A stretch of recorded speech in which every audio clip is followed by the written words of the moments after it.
Steel Mills, what's the dizzle?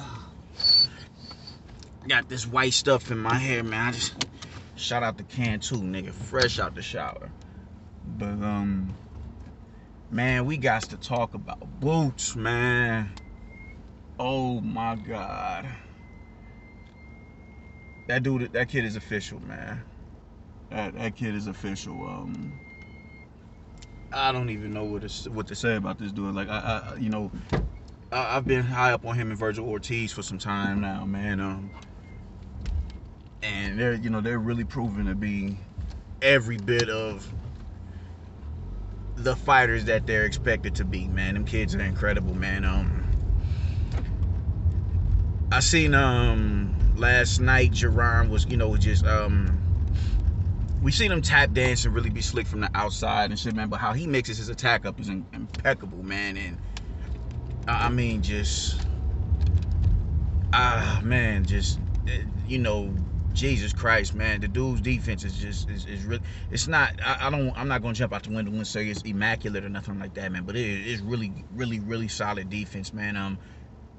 Sergey Lipin, I was finna say Derevianchenko. Sergey Lipin, his best work comes on the inside, in the clinch, in the phone booth, forehead to forehead. And he just could not get nothing, he couldn't get nothing off, man, in the clinch, man. He was really, Jaron was catching everything he was throwing, man. Everything he was throwing, he was catching it and shooting off of it, man. And Jaron's accuracy, man, just everything he threw, he landed on the inside. Really precise punching.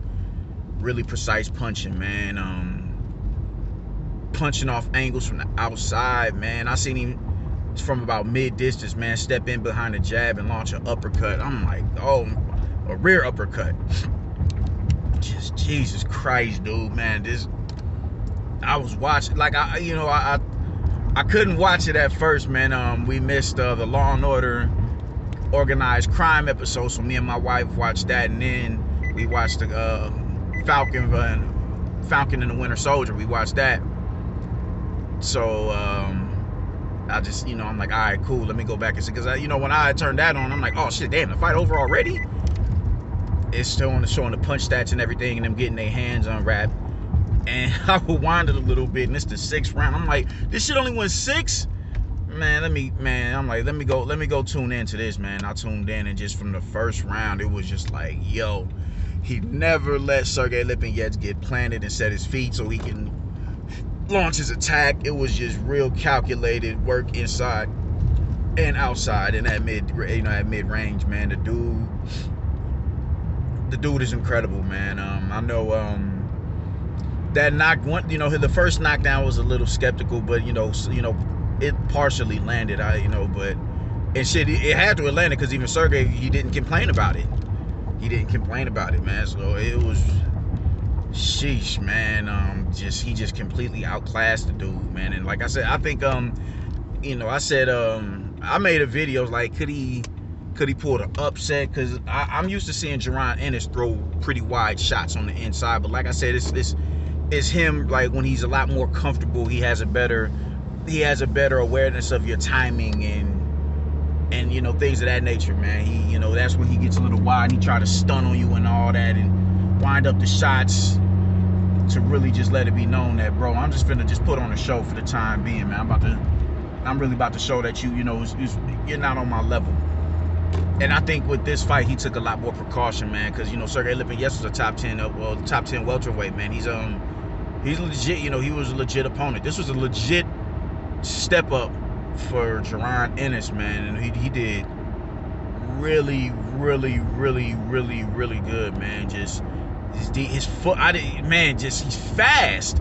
I didn't realize he was as fast as he was, man. I'm talking fast getting off the line, fast in combination punching, fast at closing the distance. Like, he's really fast on his feet. I didn't know he was that fast. And this dude, I'm like, God damn, bro, like, I was kind of tweaked that he was that fast. I'm like, dude, just really a freak athlete, man. Just even, when he switches back to, between lefty righty, it's really, you'll never catch. It'll take somebody with impeccable timing to be able to catch him in between switches, man. Because he he's either out of range or or it's what what's so dope about switch hitting, like I said before, man, if you overshoot on a shot too much, you miss a shot, you're somewhat off balance, you're square, and or you could, if you're right-handed, you'll land with your right foot as your lead foot, putting you in the southpaw stance.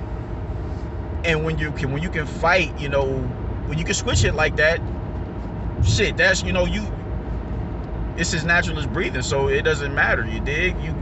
You're always gonna be in position to, either attack or go on defense. You're never gonna be uncomfortable. I mean, when you do that, you see the reset.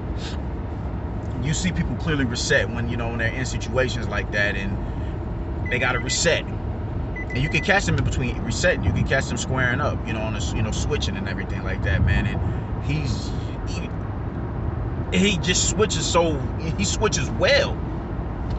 He switches well. He's switching all fight. Like even Crawford doesn't switch all fight like that. Crawford, Bud will stay in the southpaw stance until he's ready. When you're ready to get up out of there, all right, cool. Now he'll switch back to righty so he can just unload on you with that right hand.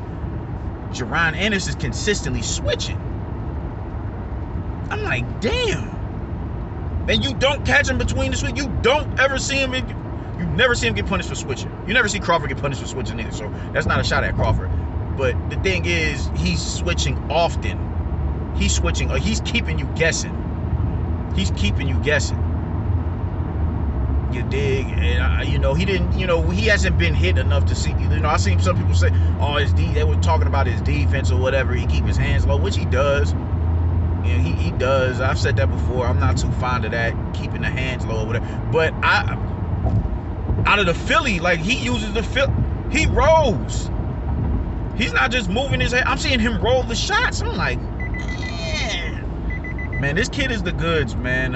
Just really good combination punching, just really good punching technique, man. Fast fucking hands, fast feet, powerful puncher, man. Just possibly, I wouldn't be surprised. We're gonna see him at middleweight one day. We're gonna see him at middleweight. We're gonna see him at middleweight a lot sooner than we think, because he's not gonna be, he's not gonna stay at welterweight that long. He's not gonna stay at welterweight that long. But how he blew through Sergey Lipinets, I was just like, yo, man, the kid is really a phenomenal special talent, man. And I'm sorry, man. I think him and Virgil and Connor Bent, these dudes are ready for the elite competition, bro. They're ready for the elites. Not saying necessarily that they win. I'm not saying that they win, but I am saying they're ready. They are ready for these bigger fights. They're ready. They're ready, man. And it should be no shame in any of the champions fighting them, saying, all right, man, bring him on. I'll run that with him. There should be no shame in that, man, because these dudes are that good. They're that good. I would like to see Connor Benn against a bit, I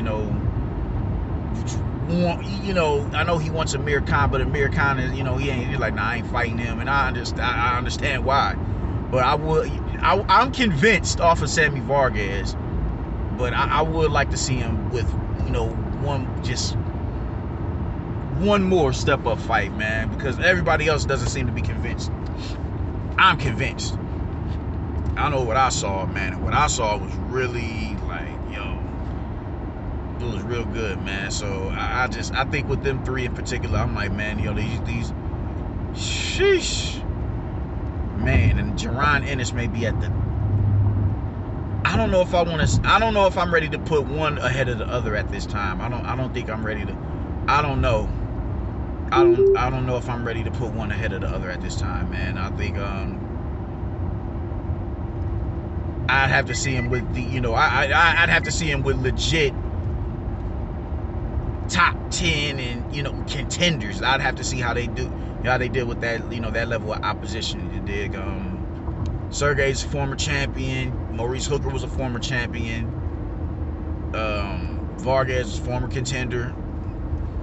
Those, man, and they all stepped on him, man. They all stepped on them dudes. Man, listen, man. I'm gonna do a video about that too, man. But you just this we gonna try and stay on Jaron Ennis, man. Jaron Ennis, man. Shout out to that dude, man. I'm loving what I'm seeing from youngin, man. The dude is serious. The dude is serious, man. And he, you know, Sergey was just trying. He was trying, and just how he maintains distance is really, you know, even on the rope, man. When he's trapped on the rope, he was maintaining the distance off the rope. Sergey could just never get in position to set his feet and go to work. And he didn't do it until after he was about to get, you know, put down. This kid is the truth, man. This kid is the truth. This kid is the truth, man. I'm sold. I've been sold. But that, man, listen, man. Shout out to Boots Ennis, man. Shout out to Boots Ennis. I'm loving it. I'm loving it. I'm loving it, man. I'm loving that these cats ain't got to go through 20, 30 fights in order to get the recognition that they deserve. This social media age is really, damn, it's deep as shit here. The social media age is really making it so that they don't have to go through them type of, you know, strenuous situations. It's like, all right, cool, I'm gonna get in the gym, I'm gonna give my weight up on Twitter. Oh my God. Yo, stop playing. It's that. Oh yeah, we gonna have to go somewhere else. We'll have to go to the other Council Bluffs, or the other side of Council Bluffs. But I love it. You dig? Social media is putting them in a position where they don't gotta go, you know, 20 plus fights in order to gain some sort of recognition. Social media is doing the job for them, and that, you know, that can lead on to, you know, that, you know, put them in the ring with better competition earlier on in their career, so their prime could be longer. Their prime could be longer, and they can have better opposition showing them, all right, bro, this is what you need to work on, so, you know, you don't have trouble with the next opponent the same way you had trouble with this opponent. So I dig it, man. So I love it, man. I'm rambling right now, man. I'm done, man. I'm done, man. Shout out to Jaron Ennis, man. I loved the performance last night, man. Like and subscribe. Let me know what y'all think. Peace.